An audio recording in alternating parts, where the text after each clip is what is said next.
Boom, what up boys and girls, it's your man 50 Grand, your boy Chips Ahoy, and I'm back with a review today with Tamron's latest version of their telephoto zoom lens, the 70 to 180, and I'm gonna tell you everything you need to know about it. I got this bad boy a few weeks ago. I've taken it on a few portrait shoots, 3 weddings, and I think I've seen enough to give a nice definitive review for you guys. So let's get stuck in.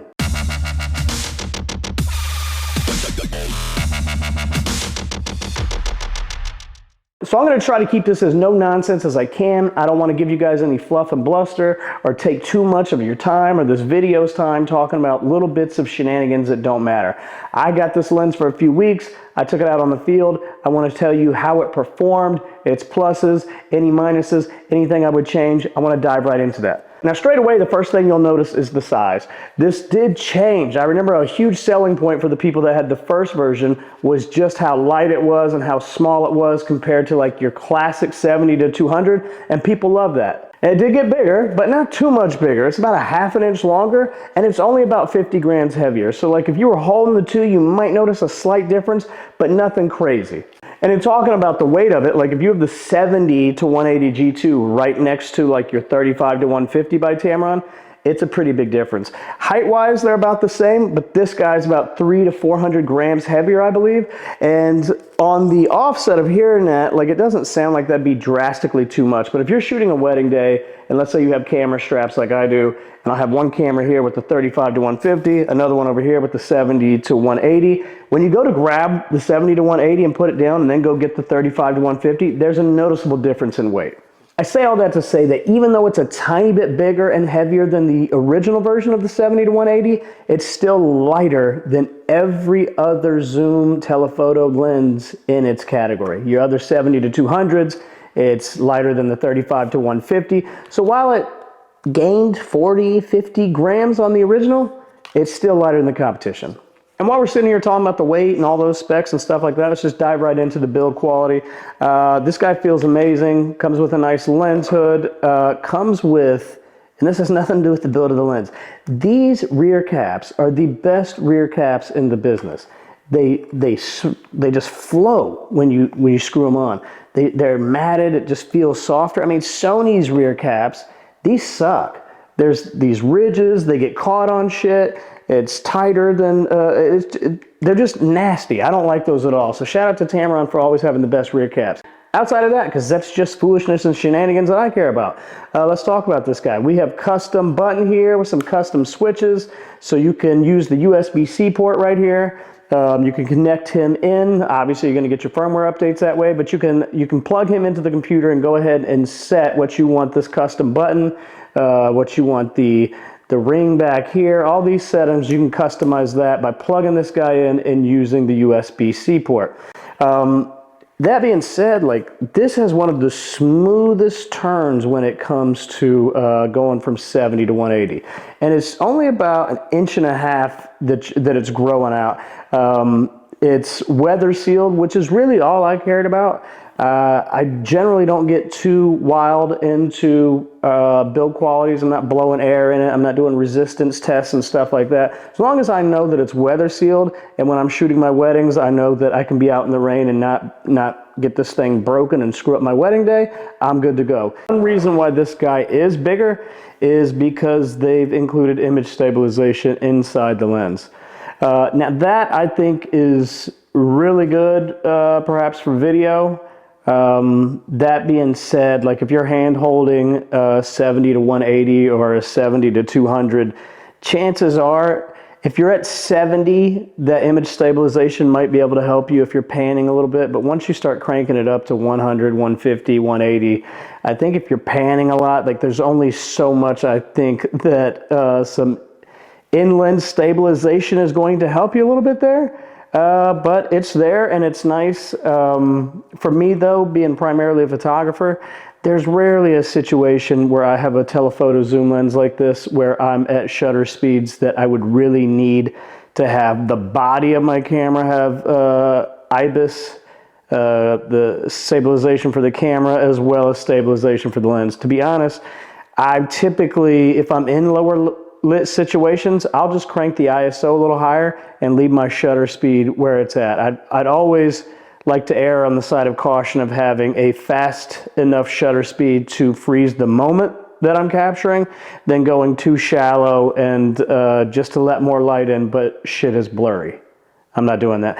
That being said, nice improvement that you put some stabilization inside the lens. Might be fairly nice for video folks.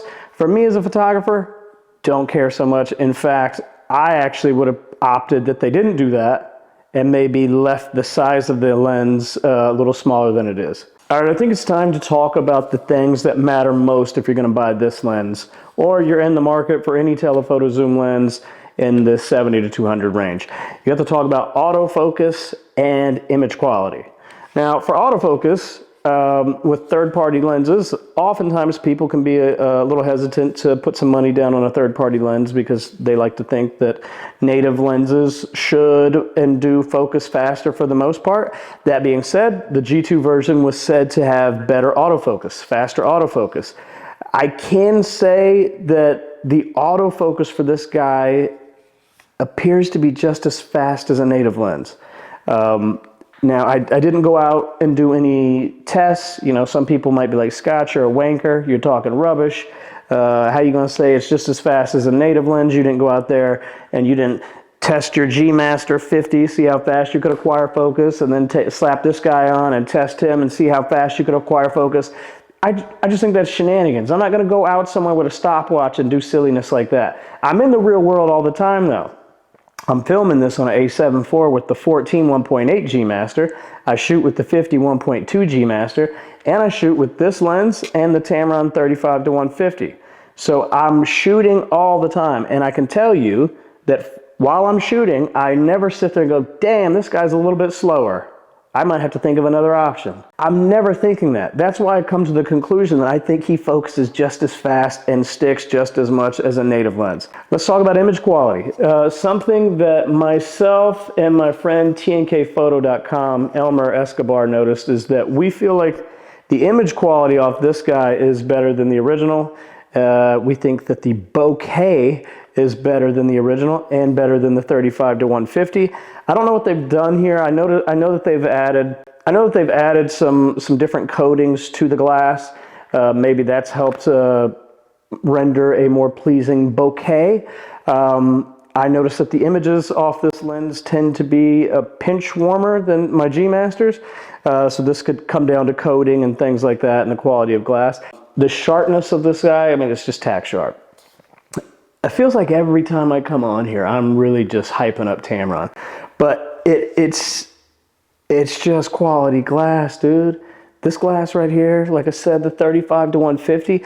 I'm a professional wedding photographer. I'm shooting 38 some odd weddings a year, a bunch of other different types of shoots.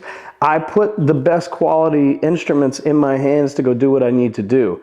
And these two Tamron lenses, I have permanent places in my bags. I mean, it's just quality images. It works how it's supposed to work. It works just like native glass. It's just an amazing lens. If you were in the market for a 70 to 200, look no further. I mean, if you're talking about just the cost alone, the new 70 to 200 by Sony, the G Master, the G2, you're looking at $2,800, $2,800. Yeah, I think it's $2,800, $2,799. This guy's $1,299, less than half the price. Now, the real question you have to ask yourself when you're getting a lens is this lens for me? And for me, as a wedding photographer, the answer is yes. Now, as wedding photographers, we do kind of almost everything that there is in photography in one day. It's kind of strange. Like landscape shots. We start the day out taking detailed shots of the country or the area surrounding where you're at, the venue. You want to get the outside, those details, maybe capture how the day was. If it's raining, get some rainy shots around so that when your couple's looking at those photos in their gallery, they can be like, oh yeah, I remember when we woke up, it was foggy. You can have like photos like that bring them back to that day and that's special. And this guy does a great job shooting landscapes. And as a wedding photographer, we kind of have to do macro stuff. Like we're shooting details of rings and jewelry and shoes and things like that. And this guy is essentially a macro photography lens. He has those capabilities at 70 in manual focus. He has a close focusing distance of 11 inches For a 70 to 180 close focusing distance of 11 inches at 70, that's bananas. I'm able to get in so close on jewelry and rings and things like that and get those shots. So we're talking landscape, we're talking macro. Obviously it's a beast at portraits. So when you're shooting bridals and groom portraits and bride and groom portraits and the family portraits, at 70 or at 180, if you can back up enough and get that compression at 2.8, you're taking amazing, beautiful images. And then of course, what you're doing for the wedding day anyway is you're covering an event, the ceremony. 70 to 180 is beautiful for capturing people coming down the aisle, getting them up at the aisle, the first kiss, getting everybody laughing, photos of mom and dad watching the ceremony go on. 70 to 180 is the perfect focal length to capture event coverage. The only thing that I would say that this guy lacks is the obvious wides and super wides, the reception, dancing. When I'm doing dancing photos, I like to get in the action, and that requires me to have a wide. So this guy for a wedding photographer is a must-have. He covers basically almost everything on the day except for wides. So I think that if you're a wedding photographer and you're in the market for 70 to 200, I think you should get this guy. And as long as you got a good wide to go with it, like what I'm shooting on here, the 14 to 1.8, you're cooking with grease all day. And this lens is gonna do that for you. But again, like I said, you have to ask yourself, what kind of photographer are you? What kind of photography are you trying to do to depend on whether or not you should buy this guy? But if you're in the market for that focal length, this is the one to get. $12.99, less than half the price of the Sony G Master, but the same damn quality. $12.99 price tag for $3,000 worth of value in a lens.